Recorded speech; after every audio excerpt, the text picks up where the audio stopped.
After a two-day holdout, Seahawks fans finally got to see the much-anticipated debut of top 5 pick Devon Witherspoon. I'll be breaking down what I saw from number 21 in his first training camp practice and much more in our latest installment of Locked On Seahawks. You are Locked On Seahawks, your daily Seattle Seahawks podcast. Part of the Locked On Podcast Network, your team every day.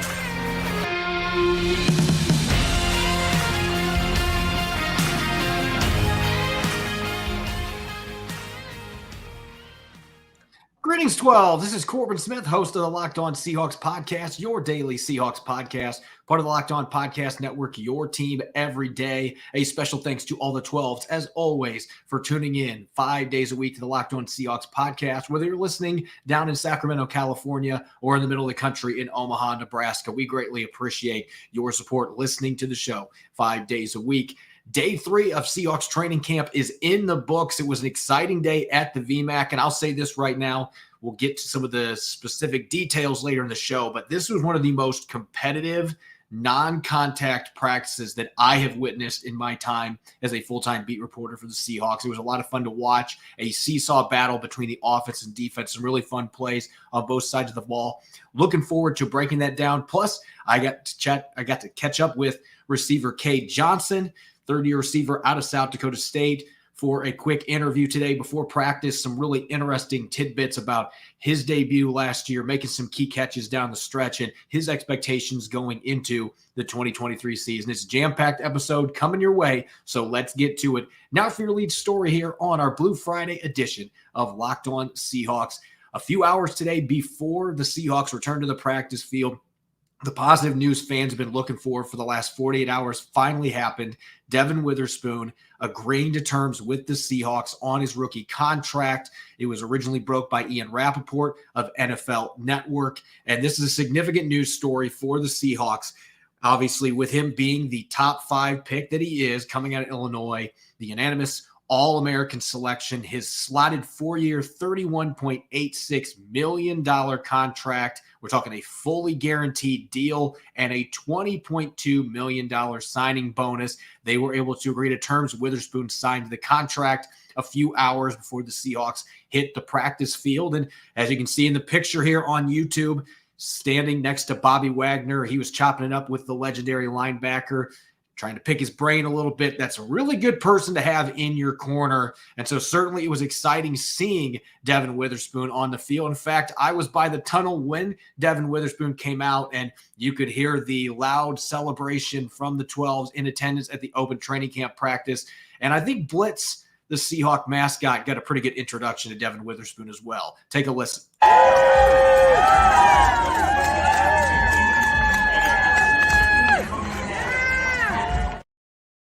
An exciting time for Seahawks fans. Certainly a moment that Devon Witherspoon will remember for the rest of his life. His first time getting to play in front of the 12s. Obviously was at OTAs and minicamp, but those are not open to the public. So this is a big deal for the Seahawks. You get to see your top 5 pick on the practice field. And early on, he looked like he was moving really well. That's a big deal because Witherspoon did have a hamstring injury that he suffered during the pre-draft process. And he was somewhat limited for the Seahawks during their offseason program.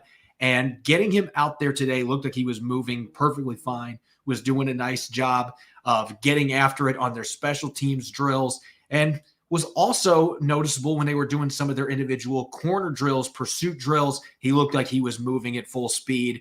They were a little bit limited with him on their team scrimmage segments. He did play at both left and right corner, which I found a little bit interesting because he did move all over the place at Illinois. They're going to try to figure out where he fits in best. Reek Woolen not being out there in the field, they obviously have more snaps on the right cornerback spot right now. I would anticipate he's going to be playing on the left side. From my viewpoint, didn't look like there were many, if any, snaps where he was playing inside, though Pete Carroll has mentioned that that is still a possibility that he could get some snaps in the slot as a nickel cornerback for the Seahawks. He did that some at Illinois last year. So I'm fascinated to see how this ends up playing out. It was a relatively quiet first day for Devon Witherspoon. I don't think Geno Smith, Drew Lock, or Holton Ahlers. I'm not sure if Ahlers was on the field any time that Devon Witherspoon was playing on defense, but I don't think any of the three quarterbacks actually tested him with his limited snaps today. There were a few plays where there were some throws in front of him. You could see the ability to quickly get out of his breaks and move up to make tackles. They can't tackle right now, so didn't get to see any of that physical, hard-hitting style that Devon Witherspoon brings to the table. That will come down the line, but you got to see the movement skills. You get to see him in the secondary. There was a couple times he was lined up across from Tyler Lockett, but again, the quarterback didn't even attempt to throw the football. So no chances for interceptions or pass breakups from Devon Witherspoon. Nonetheless, it was really exciting to see him out there, and I believe that we're going to see, as things gradually move forward here, the Seahawks are off tomorrow, no practice on Saturday, but as they progress towards full pads, now that Witherspoon's under contract, I'm anticipating that he's gradually going to start getting more opportunities with the first team defense. Today, most of his reps were with the second unit behind Trey Brown and Mike Jackson. More on number 30 here coming up later in the show, but he mostly was with the second team defense. And I like that message. You're not going to give this kid the starting job, even with him being a top 5 pick. You're not going to just come in after holding out for 2 days and suddenly we're going to throw you in with the starters. You're going to be our full-time guy at left cornerback. They're going to make him still earn that position, but I anticipate we're going to see more snaps gradually as each practice progresses here in training camp. And there's going to be some opportunities where Geno Smith and Drew Lock, they're going to test the youngster. They're going to see what he brings to the table. He's going to get matched up against Tyler Lockett and DK Metcalf. And those two quarterbacks are going to be more than happy to throw the ball to their star receivers. And even Jackson Smith and Jigba inside, if Witherspoon's playing some in the slot, there's going to be plenty of opportunities for him to be challenged and show what he can do. It just didn't happen today for the Seahawks. Unfortunately, didn't get to see any opportunities for him to get his hands on the football, but it was an exciting day, one that he's going to remember, one the Seahawks are going to remember, and certainly one that the fans that were in the stands today are going to remember. If Devon Witherspoon ends up becoming a star as the team hopes that he's going to, this is certainly going to be a memory that both the player and everybody that was in attendance will be like, I remember when he started his career for the Seattle Seahawks. And so it's always exciting when you get to see a player of this magnitude that was such a highly touted prospect. The Seahawks don't have top 5 picks very often. It's been a long time. They had never had one in the Pete Carroll era. So this is a star in the making, they believe. That's what they think this kid's going to be. Getting to see him out there certainly was an exciting development, but he's going to have his work cut out for him getting into that starting lineup, because the guy that started across from Reek Willen last year, Mike Jackson, continues to impress. I'm going to talk more coming up next in the second segment with some takeaways from day 3. I'm going to discuss why Mike Jackson is continuing to put pressure on Devon Witherspoon and how he is making this more intriguing maybe than you would anticipate with a top 5 pick coming into the cornerback position. I'll be diving into that takeaway and much more coming up here on our Blue Friday edition of Locked On Seahawks. This episode is brought your way by eBay Motors. Our partners at eBay Motors have teamed up with Locked On Fantasy Football host Vinny Iyer to bring you some of the best fantasy picks each week all season long. Whether you're prepping for a draft or scouting the waiver wire, every week we're going to provide you players that are a guaranteed fit on your roster. With draft prep underway for the upcoming season, let's see who Vinny has picked out for us on this week's eBay Guaranteed Fit Fantasy Picks of the Week. When the top tier of quarterbacks is off the board in fantasy football drafts in 2023, there's another line of luxury passers and runners who are guaranteed to fit your starting lineups every week, driving a sleeker Jaguars offense that now features wide receiver Calvin Ridley. Trevor Lawrence has top 5 scoring upside as a QB1. Expect Lawrence to keep living up to his immense arm and athletic talent and cruise to the production that builds off his hot finish last season. With eBay Guaranteed Fit and over 122 million parts and accessories for your vehicle right at your fingertips, you can make sure your ride stays running smoothly. Air filters, brakes, batteries, taillights, alternators, shocks, struts, you name it, eBay Motors has got it, and they'll make sure it's the right fit for your car, because eBay Guaranteed Fit helps you understand exactly what part you need for your vehicle the first time. Go for it, switch gears, crank the AC, say goodbye to sweating it out if your ride needs a little fixing up, because now you know you'll always be set up for success from the get-go. With eBay Guaranteed Fit, everything your vehicle is calling for is just a click away. For the parts and accessories that fit your vehicle, just look for the green check. Get the right parts, the right fit, and the right prices at ebaymotors.com. Let's ride. eBay Guaranteed Fit, only available to U.S. customers. Eligible items only. Exclusions apply. You're listening to the Blue Friday edition of Locked On Seahawks. This is your host, Corbin Smith. Glad to have you listening in here after day 3 of the Seahawks training camp at the VMAC. It was a very competitive, even though it's non-contact, it was a very competitive practice session. Looking forward to breaking that down. A special thanks to all the 12s. As always, we greatly appreciate you making Locked On Seahawks your first listen 5 days a week. And for our everydayers, looking forward to on Monday detailing what went down at Sunday's practice.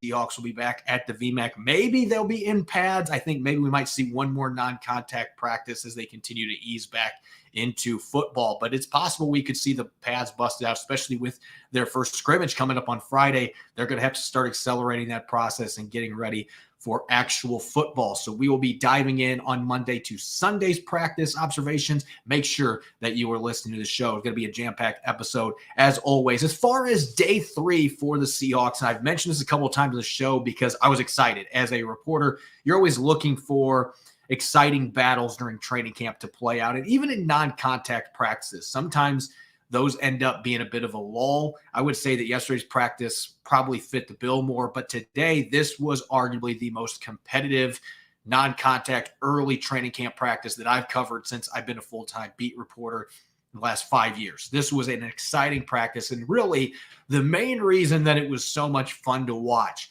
you couldn't keep your eyes off the outside. DK Metcalf against Mike Jackson, and those two, they were absolutely putting on a show for the Seattle Seahawks.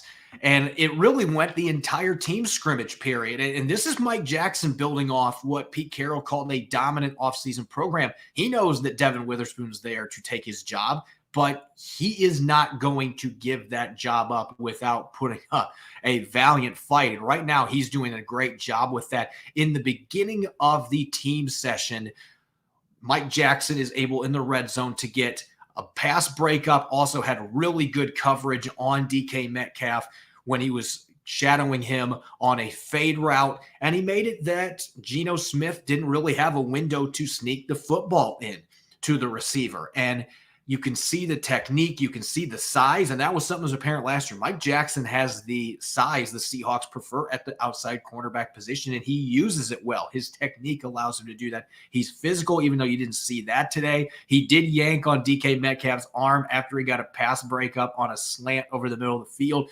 Literally the next play, Geno just kept going back to his star receiver, and that time Metcalf had a couple steps on him, pulled on his long sleeve shirt, and the official threw the flag. So this was not a one-sided affair. DK Metcalf ended up scoring a touchdown later in the team session on a post route. And Geno Smith, you want to talk about an absolute dime. He threw that ball like a missile over the middle, deep post route, and DK Metcalf was able to get that quick separation out of his break, and the ball was thrown perfectly in stride. And so Metcalf scores a second touchdown in as many days, actually scored 2 touchdowns today. So it has been a really good last couple days after a somewhat ho-hum first day for DK Metcalf in training camp. But Mike Jackson won several battles here, and it was just really fun. You could see him out there, a couple of the big pass breakups that he had. He had 2 guarding DK Metcalf. One of them, the slant in the red zone after he broke it up, he turned around and let it rip with a celebratory howl, and the fans loved it. So it was a really good day for Mike Jackson. He continues to build off that strong offseason program. He's been one of the stars for the Seahawks, and DK Metcalf has made plenty of plays here, as you would expect from a player of his magnitude in the first couple days of training camp. That battle back and forth was truly a seesaw affair, and that is going to be the type of battle that makes both players a lot better. So the Seahawks should be really fired up about that. As far as the defensive side of the football, let's talk about a few players that are not as big of names as DK Metcalf or even Mike Jackson, who was a full-time starter last year. This was turnover Friday at the VMAC. There were plenty of explosive plays on offense, but some of the more memorable turnovers that I've seen on the defensive side of the football, the first one that really jumps out, this is a player so far, I think after 3 practices, it's really difficult to say this guy's stock is up, but Vi Jones, his stock is up for the Seattle Seahawks right now. He has really impressed me these first 3 days. First off, you can see that he's added muscle to his frame. He's at least 5 to 10 pounds heavier. He just looks more like an off-ball linebacker of the NFL. Last year, really lean. He's still a lean linebacker. He's an athlete, but you can tell that he put the work in, putting muscle on his frame, and it's showing up on the field. He's still flying all over the place, but he made a fantastic interception in today's practice. Drew Lock was rolling out to his left. He was trying to get the ball to Griffin Hebert, who is an undrafted rookie tight end out of Louisiana Tech. And the throw sailed a little bit on Drew Lock. And Hebert tried to get his hand up on it, got a piece of it, but it kept the ball in bounds. And Vi Jones came all the way from the backside inside linebacker spot in coverage, reeled in the pick, and did a toe tap with both of his toes along the sideline. The official over there ruled it an interception. It was a fantastic play. And then later in the scrimmage session, Griffin Hebert, poor guy, it really wasn't his fault on that first throw, but second one, he catches the football from Drew Lock. He turns to get upfield, and Joey Blount strips the ball out of his hands, juggles it for a second, and then snatches it out of the air, runs almost 80 yards for a fumble return for a touchdown. So you had two huge plays by second-year former undrafted players that are both fringe candidates to make this football team. Blount made the team last year. They've added some safeties at that spot that are going to compete against him. And Vi Jones, he was a practice squatter that played in 3 games last year, but he's got a lot of athletic upside. Jordan Brooks is out right now. He's competing against maybe John Radigan and Patrick O'Connell, who also had an interception today against Holton Ahlers. Those 3 are battling probably for one spot. You can throw Ben Burke-Kirven in that mix as well after re-signing earlier this week with the Seahawks. His fantastic comeback story. But those 2 guys, Vi Jones and Joey Blount, big plays like that are certainly going to help their cause, and that fired up Pete Carroll. Vi Jones, his interception, he was mauled by teammates, and he should have been. It was a fantastic play, the amount of ground that he covered. So 2 second-year players really continue to make a strong impression for the Seahawks. Let's get back to the offensive side of the football, and I don't want to sugarcoat this. When you're talking about quarterback play early in training camp, Geno Smith should be completing 90% of his throws when the defense can't aggressively make plays on passes and coverage. They can't be physical. There's no tackling. Quarterbacks should be automatic. At the same time, compared to this time a year ago when it seemed like Drew Lock early in camp at least was able to somewhat make things interesting. There's obviously not a competition going on right now, but I feel like Geno Smith is more confident right now running Shane Waldron's offense than we saw at any point last season. I'm talking the entire comeback player of the year season. He is in full command of that offense, and he is letting it rip. I don't know that you're going to find many quarterbacks in the league right now that throw a better spiral, particularly on downfield throws, than what Geno Smith does. And he's hummed some beautiful 30, 40-yard passes, had a 50-yard touchdown pass today to Tyler Lockett. And this is maybe the best pass he's made in camp so far. Trey Brown was in perfect position to make a play on the football, and he feathered it just past Trey Brown's extended arms, and Lockett, with his quickness, his speed, was able to get out in front, get the football, and then raced off for a 50-yard touchdown. It was an impressive throw. You were able to see the arm strength, and in that case, you were able to see the touch that Geno Smith is throwing with right now. And he just looks, again, he looks so confident out there in a good way. He's running this offense. You can tell that he knows, I've got all these weapons around.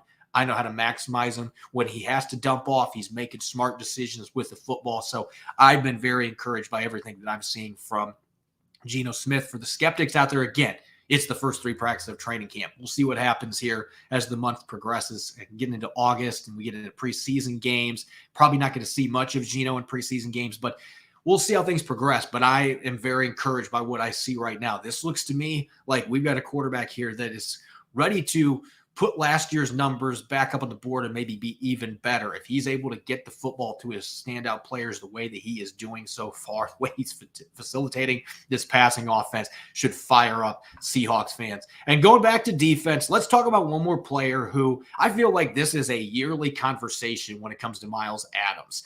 The last couple years, you want to talk about a player who has gradually climbed up the rungs on a ladder. He was an undrafted rookie out of Rice. Carolina originally had him. They cut it. He comes to Seattle. He's a practice squad guy. He gets cut his first training camp, ends up back on the practice squad, plays in a few games, end of the 2021 season, and flashed some positive potential. Last year, he gets in a number of games late in the season. I thought he played really well down the stretch for the Seahawks, particularly the Jets game. They put him at nose tackle at 300 pounds, and I thought he held up really well in that football game. He has been one of the early stars for the Seahawks in this training camp. And when you're talking about defensive tackles, this is certainly a position that is difficult to evaluate because they're not getting blocked. They don't have pads on. But Myles Adams has been a tornado in the middle. He has been tying up offensive linemen into pretzels. He did a couple times with Jake Curhan on Tuesday. He had 2 pressures today that they had to blow the whistle early because it would have been a sack. One of them on Geno Smith, one on Drew Lock. They've played him a little bit in the nose. He's played 3-tech. They've slid him around. So he is a player that it feels like he has taken yet another step forward. We'll see what happens when the pads are on. But I'm really excited to see what Myles Adams brings to the table for this new look defensive line. I think he's got a chance to play an extensive role behind Draymond Jones and Jaron Reed on this defensive line. He might be the guy that gets the 3rd most snaps among that defensive tackle, the 3-tech group from this Seahawks team. He's going to be competing with Mario Edwards to do that, but this kid just continues to improve. He gets after it, incredible work ethic, really likable guy in the locker room. The media loves him. He's easy to root for, but the guy is putting the work in, and you can see it on the field. I can't wait to see how he looks once we get the pads on. And I have a feeling that he is going to be a wild card to really watch that could help this defensive line maybe be a little better than we anticipated because he's a good football player, and he just continues to get better day in and day out. You're listening to Blue Friday edition of Locked On Seahawks. This is Corbin Smith, your lead host. A special thanks to all the 12s, as always, for making Locked On Seahawks your first listen 5 days a week. For everydayers, make sure you are tuning in on Monday. The Seahawks have practice coming up again on Sunday. We'll be detailing what went down at the VMAC. Should be an exciting episode with in-depth analysis of everything that went down in the 4th training camp practice. So make sure that you're joining us. Let's get to our daily interview here. And this is one of my favorite parts of training camp, the opportunity to speak with a number of different players on a one-on-one basis. And one of my favorite interviews on the Seahawks roster is Cade Johnson, now a 3rd-year receiver out of South Dakota State. I've had a chance to speak with him numerous times since he came in as an undrafted rookie. And this is a kid that has a quiet confidence to him. And why not? He put up big numbers at South Dakota State, somehow went undrafted after playing well at the Senior Bowl. Didn't play in any games as a rookie, had a few injuries sprinkled in there. But last year, you could see the chemistry with Geno Smith late in the season. He had 2 clutch first down catches in the win over the Rams that catapulted the Seahawks to the playoffs. He had a couple catches in the playoff loss to the 49ers. Cade Johnson did. And so this is a kid that really made a big jump late last season. He's got really good pedigree as a Senior Bowl alumni, a guy that put up big numbers at the FCS level. And so even with Jackson Smith and Jigba coming to town, D. Eskridge being back, Derek Young, it feels like Cade Johnson's got some momentum here to still potentially make it on this roster as a 5th or 6th receiver. And he scored 2 touchdowns as a receiver in Tuesday's practice from Drew Lock. I had a lot of fun speaking with him today. So take a listen, and certainly some interesting nuggets that put some perspective on why he and Geno Smith were able to click late last season. How'd the offseason go for you?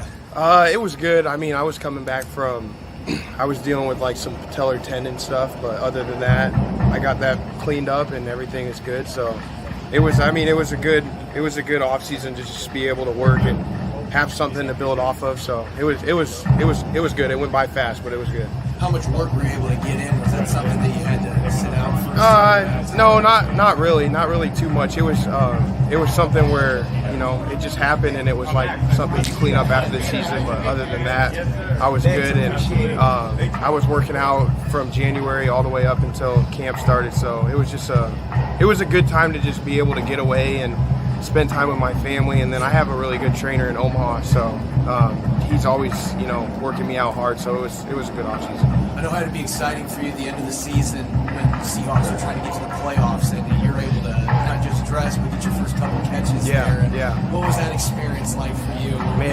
Playing under the 12s, playoff atmosphere? It was a great experience, and my family came, and they kind of prepped me for it like the week before. Like I was playing against the Jets, and then my role just kept carrying over to the next week, and they told me they believed in me and my abilities, and so it was an amazing experience, and I felt really comfortable out there once it started. The whole thing kept going. It was like, it really just, the stage wasn't too big for me or anything, so I mean, it was a good experience. It seems like you and Geno, guys are coming up the practice squad. I mean, you guys only get so many reps with the starting quarterback. Yeah. But it seemed like he had incredible faith in you, especially those 2 first down catches. Yeah. What do you love about playing with Geno, and how did you see that chemistry develop, even though you guys probably didn't get as many reps? See, I don't think a lot of people realize this, but my rookie year, when Russ was here, Geno was like my quarterback every day. So it was like, just like in scout and everything, like we kind of like started to build that chemistry where it was like, we're running other teams' plays, but at the end of the day, it's just like I'm looking at his body language and what he's feeling, and I just kind of read him off of that. And then ever since that, like, people don't realize, like, Geno was like not your typical scout team quarterback. So it's like it was so cool to see him and transform, and then just being able to catch balls from him last year was one of a kind, because I mean, we just had that built from my rookie year, and then he's been a great mentor of mine, so I really appreciate him. Yeah, you had a nice building advantage there with that. That really is a unique situation. Yeah, I know. A backup like that. Yeah, exactly. What is it about him, with all that experience you got in your first season playing scout team with him? What is it about him that you think allowed him to have the success that he had last year? I think it's really just his mindset. Like, I try to pick things from him and like what he's got going on, and he's just very like, he believes in himself, and he's very positive about every situation or outcome. And I've been put in some like situations and outcomes where it's like I can't control it and it wasn't for the best, but I just know how to overcome that stuff. And I feel like with Geno, it's like he's like the definition of that. And the story is like, you don't see a lot of guys his age in the quarterback position like come on this late and show like the league really what he can do. So I mean, just like the way he carries himself every day, it was really cool to see on scout team. He always had like that starter's mentality, and like he should be playing. And we have another same situation with Drew Lock. It's like Drew is like a starter, and he carries himself like that. So it's really nice. Like either I'm going with the 1s or 2s, but those guys have like those starter mentalities. You get to play with a top tier level quarterback, regardless of which lineup that you're with. Yeah. And when you and I talked your rookie year going into your first camp, you hadn't had much of a chance to work with Tyler Lockett and Dave Metcalf, but now that you've had a couple years being able to learn from those guys, specifically Lockett, you guys do a lot of the same stuff. What are some of the biggest lessons that you've learned that you've been able to apply now that you've been out of the game? I think really with Tyler is like, other than him like gaining like one of my best friends, him just like in the way he runs routes, and just like he's not always running them the fastest, but the illusion like he gives off just to the defenders, and just the way that, a lot of people on Sundays like can get mad at him for sliding or protecting his body, but like that's a huge aspect of the game. People don't realize it's like Tyler's been able to play for a really long time because he takes those big hits away from himself. And I think when you can add that into your game, like he can get the yak, and then he can also like save the big hit. So I think that's something that like I study Tyler, and it's like every day I'm watching what he does, like how he stems and just at the top of the route and just different things like that. So he's been a great mentor. For the casual fan, I think a lot of times casual fans watch football and they're like, I just want a guy that runs a 4.3. Yeah. But how important at this level, when you're playing against NFL corners and safeties, how important is that footwork and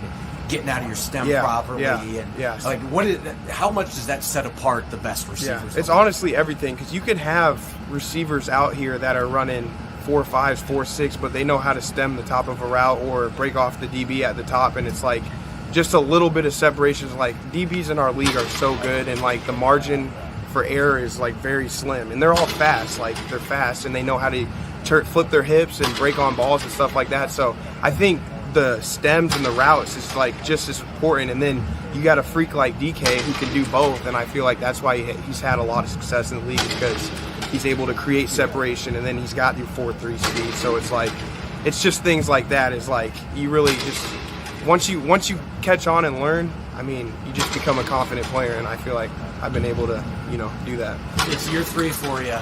What are the ultimate goals for you now? You got your first couple catches under your resume, and this team's added Jack Smith and Jig with some other pieces. It's a really good receiving room. So what does that next step look like for you? I mean, I just want to come and just show that I'm a consistent player and just work every day. And I know just like with the league and the numbers game and all that stuff, like I feel confident in my abilities and what Seattle has for me. And I mean, I'm going into year 3 here, and just to be here and still, you know, and coming out as an undrafted rookie and battling injuries when I first came in and stuff like that, like I really just want to like be able to make an impact on special teams and offense. So I'm really looking forward to this preseason and just keeping like a full head of steam and just going up. So really fascinating information. I didn't even think about this with Cade Johnson, that his rookie season when Russell Wilson was still here, that Geno Smith was the backup. And so Cade Johnson's a practice squad player. He was getting his reps with Geno Smith in practice. And you could see that late last year, that repetition that they had together, the rapport they had built, it showed up in that final game against the Rams. It showed up in the postseason as well. So as I said, I think a lot of people have kind of counted Cade Johnson out because Jackson Smith-Njigba now is coming in. And there are a lot of qualities that Cade Johnson brings to the table that Jackson Smith-Njigba is going to be doing as a first-round pick. You're hoping at a higher level, but you never can have too many crafty route runners that know how to get open. And Cade Johnson is an underrated athlete on top of it. If he can find a way to contribute as a special teams player, he was a really good kick returner at South Dakota State. That hasn't translated yet to the NFL. He muffed a few kicks last year, and then he stopped working him back there. But he's been getting some reps of practice. If he can find a way to get involved in that regard, it would really boost his chances of making this team. But I think he's still got a really solid chance when you consider what he did for this football team last year, the background that he brings as a really refined route runner, a quick learner, a guy that really understands the game, and of course plays with a lot of confidence. The fact that Geno Smith trusts him the way that he clearly does from all those reps that they have had on the practice field together, this is still a player that I would keep a very close eye on in an incredibly competitive receiver room where you could have 4 or 5 guys battling for 1 or 2 spots at the end of the depth chart. As always, you can follow me on Twitter at Corbin Smith NFL. Subscribe and follow Locked On Seahawks on YouTube and wherever you get your podcast to make sure you don't miss a single episode. Coming up on Monday, I'll be rejoined by Rob Rang. The two of us will dive into everything that transpired at the VMAC in the 4th training camp practice on Sunday. Hope you'll be listening in. Enjoy your weekend. Go Hawks.